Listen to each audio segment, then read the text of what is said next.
How's it going, y'all? Welcome back to more stories from yours truly, Mr. Midnight Tales. Recently, I've been on a bit of a Reddit deep dive exploring different forums, stories, and posts. While scrolling through the community many of you have probably heard of Ask Reddit, I found many bizarre threads ranging from existential what if questions and would you rather questions to threads focused on the strange, dark, and disturbing. For example, one of the threads I stumbled across was titled What Bible Story Would Qualify as a Florida Man Stereotype? Let me just say, some of the replies were unbelievably creative and downright hilarious. However, as you know, this channel is dedicated to the realm of the strange, dark, and mysterious. After some searching, I found a thread titled What is the creepiest or most unexplainable thing that has ever happened to you that you still think about to this day? And if I've learned one thing from Reddit, it's that there are some crazy experiences the average person has experienced. So without further ado, sit back, relax, and enjoy stories from this thread and the people who have experienced some real life horrors.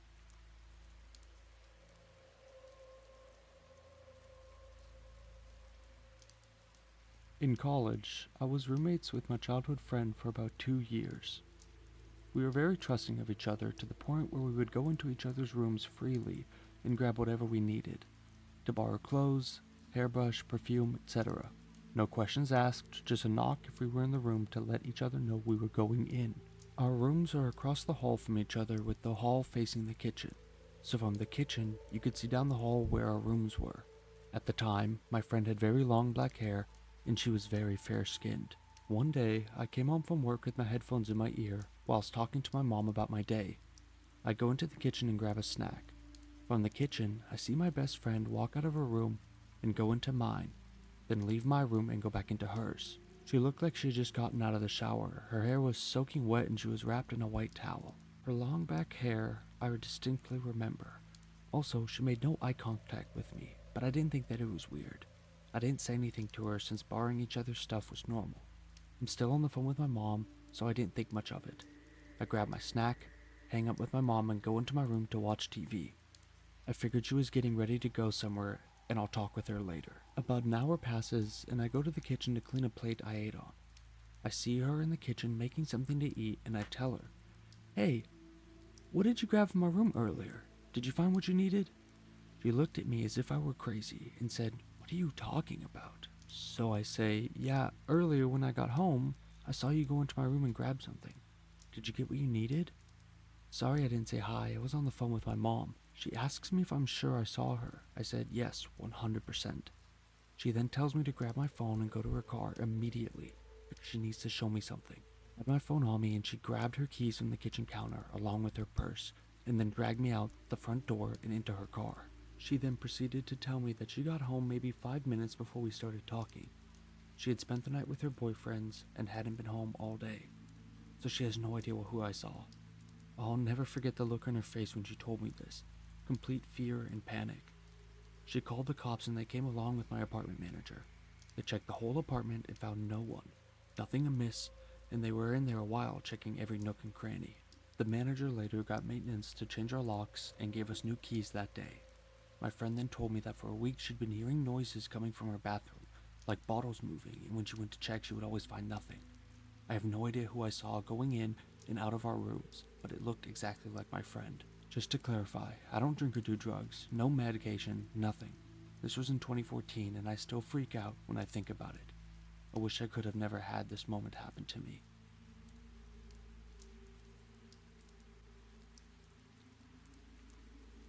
I was driving home from work on a long, somewhat dark road. I'll admit it, I was tired and cold and just wanted to get home. Speed limit was 65 miles an hour and I was doing closer to 70. Suddenly, a girl with long blonde hair, a black coat with brown fur on the hood, and jeans just showed up in front of my car. I knew there was another car to my left up ahead, but it was black and all I saw was that it had stopped before I saw her. I managed to maneuver around her. I was freaked out from the close call and turned to a side street to stop and figure out what was happening. Then a tall guy with a black coat and short hair gets out of the driver's side of the stopped car. The man grabbed the woman, dragging her to the car where she was fighting him. He put her back in the car and drove off. I called the police immediately and gave them the description of the car and the direction it took off in. I never heard anything about it, and I have not stopped thinking about her since. It's been 2 years since this happened. Edit. Just in case anyone is curious or could even know something, the location was Lincoln, Rhode Island, next to the high school between January and February 2019. The car was a black sports car with the taillight going all the way across the back of the car. This was on George Washington Highway.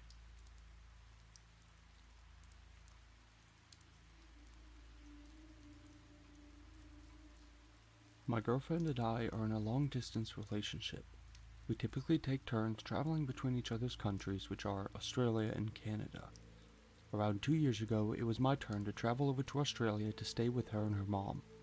For a bit of background, my girlfriend's room was built as an extension or add-on to their garage. So to get in, you had to walk through the garage to get to her room.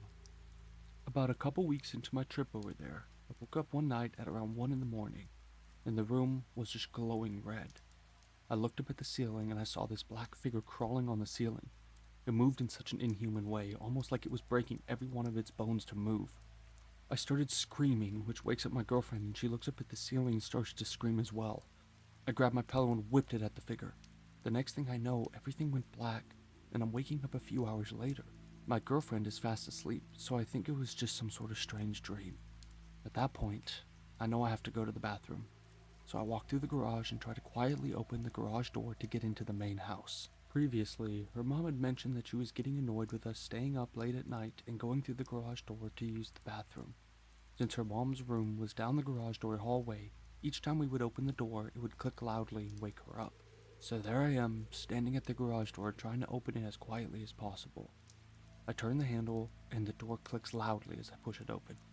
Her mom suddenly starts screaming at the top of her lungs. I thought it was out of rage for waking her up, so I immediately closed the door and quickly walked back to my girlfriend's room. I climb into bed and gently nudge her awake to tell her that her mom is screaming. She gets up and goes to see whether her mom was still angry and if she can de-escalate the situation. About 20 minutes go by and my girlfriend comes back into the room completely silent. She asks me if I saw the room glowing red earlier as well as the figure on the ceiling. I said yes, and she goes wide-eyed. She says that she thought it was just a dream too, but after talking with her mom and realizing she wasn't screaming at me, things took a dark turn. Apparently, when I opened the door, it didn't wake her up. When she woke up, there was a black figure standing at the foot of her bed, and it was slowly moving towards her. She then experienced a blackout as well and was woken up with my girlfriend checking in on her. So with that in mind, let's just say that the entire house slept with the lights on for a month after that incident. I still have no idea what happened to this day. Hey guys, thanks for watching. Real quick before we move on to the next story, I just wanted to thank you guys for the recent support on the videos. And I wanted to say that if you aren't subscribed yet, consider subscribing to the channel. We're trying to hit 1,000 subscribers by the end of the year, and every last one of you counts, and I'm thankful for your support. So without further ado, let's move on to story number 4.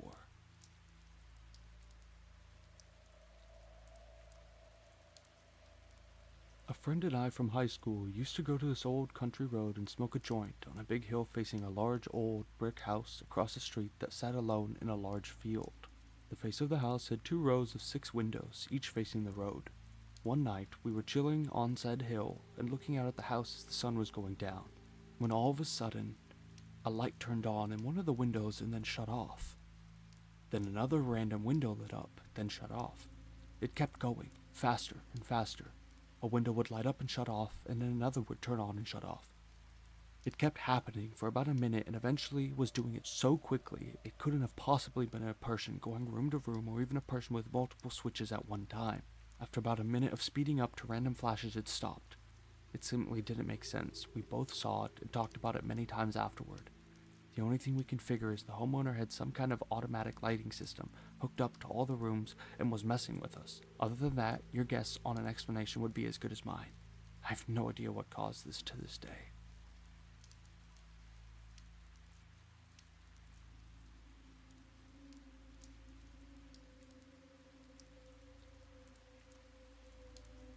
Before my dad died, he told me a story from when he was in Vietnam in the late 1960s. He told me about a mission where he and one other American with 5 South Vietnamese villagers turned fighters were tasked to place seismic ground sensors along a trail network deep in the jungle. He said they were about 2 days into the mission when he and 2 of the strikers split off from the main group to go watch a nearby trail intersection. He He said the jungle was pretty quiet that day, just the sounds of birds and bugs, as well as the occasional monkey. He said they had been watching the trail intersection for around 3 or 4 hours and were deciding on whether to move further down the trail or turn back and link up with the rest of the patrol. Before leaving the cover of the brush, my dad said he checked the trail ahead of them one last time before preparing his men to move. Now here's where the story gets interesting, and I remember when he told me this part. He told it with absolute dead seriousness. He said just as he started to step out onto the trail, he saw a light-skinned black Union soldier with 2 pistols, a Spencer rifle, and a short curved club at his hip.